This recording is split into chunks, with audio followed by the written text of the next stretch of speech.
चलते हैं 1 नंबर का 3 नंबर। तो क्या है 4x 4/x plus 3y equal to 14।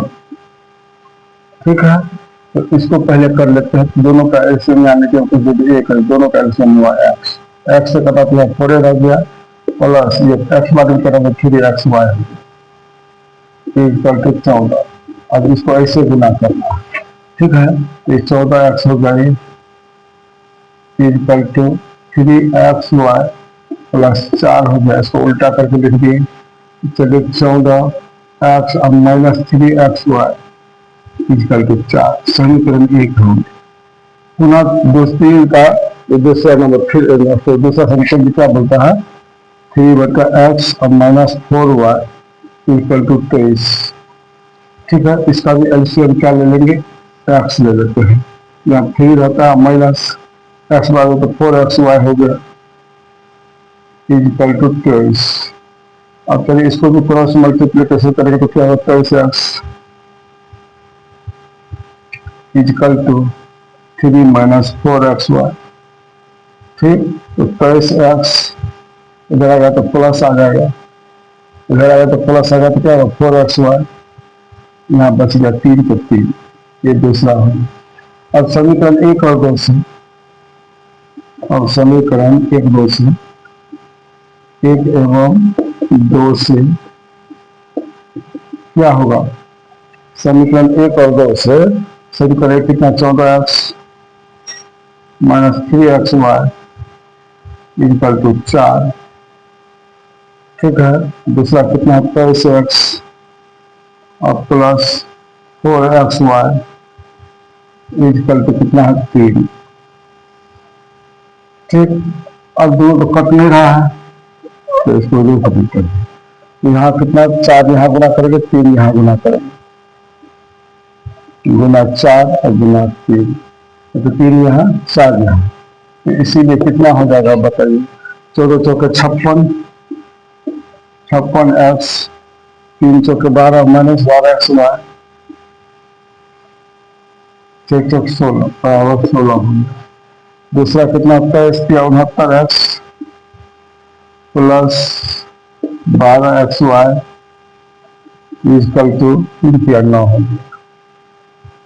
चलिए प्लस माइनस तो कट गया 9 6 15 के 5 यहाँ से 1 6 5 11 1 12 125x इक्वल टू 16 9 25। इसीलिए x बराबर कितना होगा 25/125। 25 पंचे 7 ऊपर भी पूछने के 1, इसीलिए x बराबर 1/5 है। ठीक, अब x का मान समीकरण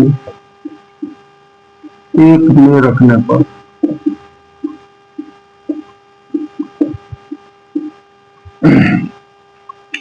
अब x का मान समीकरण 1 पर रखने पर क्या हो जाएगा देख लीजिए।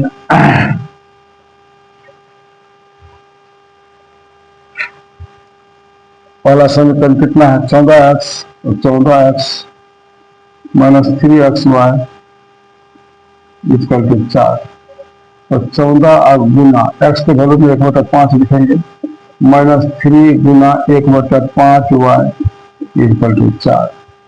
14/5 माइनस 3y/5 इक्वल टू 4। दोनों का एलसीएम हो गया 5 और 14 माइनस 3y इक्वल टू 4। ठीक है, तो चलिए 14 माइनस 3y इक्वल टू 4 पंचे 20 हो गया।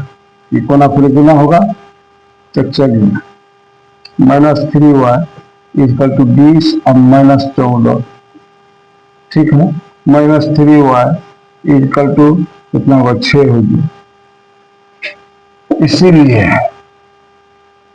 माइनस 3y इक्वल टू कितना होगा 6, इसीलिए y इक्वल टू माइनस 6/3 3 2 6, इसीलिए y बराबर माइनस 2।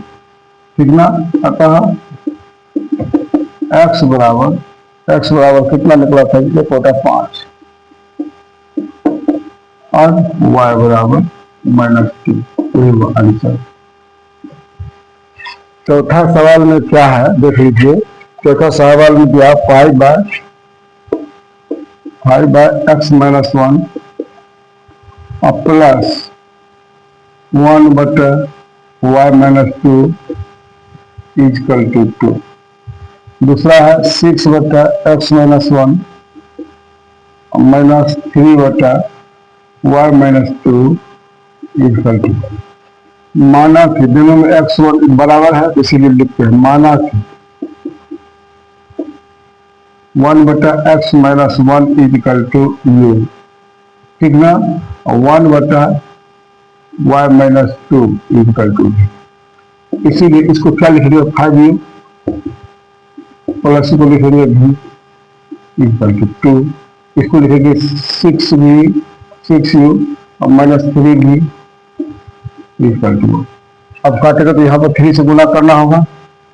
चलिए यहाँ गुना करेंगे 3 से, यहाँ तो जरूरी नहीं है तो 1, समीकरण 1 और समीकरण 2।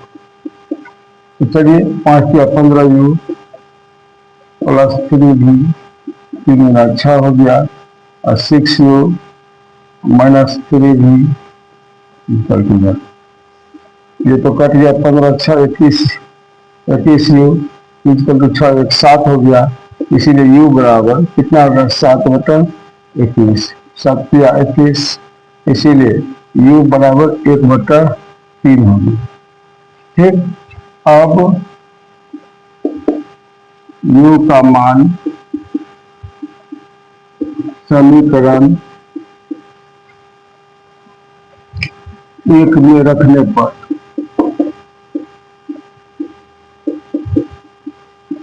ठीक है, u का मान समीकरण 1 पर रखते हैं तो कितना हो जाएगा 5u plus v equal to 2। तो 5u का मान कितना है देख लीजिए 1/3 है और प्लस v इक्वल टू 2, तो 5/3 हो गई है और प्लस v इक्वल टू 2, इसीलिए v इक्वल टू 2 माइनस 5/3 बराबर। इसका दोनों का एलसीएम कितना हो जाएगा 3, यहाँ तो 1 3 गुना 6 हो गया माइनस 5 बराबर 1/3 है, माइनस 1/3 हो गया। इसीलिए v बराबर कितना 1/3, क्योंकि 1/3 इक्वल टू u है। u का वैल्यू कितना निकाले थे हम लोग 1/u का वैल्यू कितना दिए थे, u इक्वल टू 1/x-1, इसका मतलब कितना बराबर ये है u बराबर, u का वैल्यू कितना 3 है, इसीलिए 1/x-1 इक्वल टू 1/3। इसको ऐसे गुना करेंगे, इसको ऐसे गुना करेंगे तो 1/x-1 गुना करेंगे क्या होगा x-1 इक्वल टू 3 गुना है 3 हो गया, इसीलिए x बराबर 3 इधर से आ जाएगा प्लस 1, इसीलिए x बराबर 4 हो गया। ठीक, अब y कितना था 1/3 इक्वल टू v बराबर 1/ कितना है y-2 यानी कि 1/y-2 इक्वल टू 1/3। पहले ऐसे गुना करेंगे तो क्या होगा y-2 इक्वल टू 3, इसीलिए y इक्वल टू 3 अगर माइनस होता है प्लस 2 हो गया, इसीलिए y बराबर 5। अतः x बराबर कितना 4, y बराबर 5 आंसर।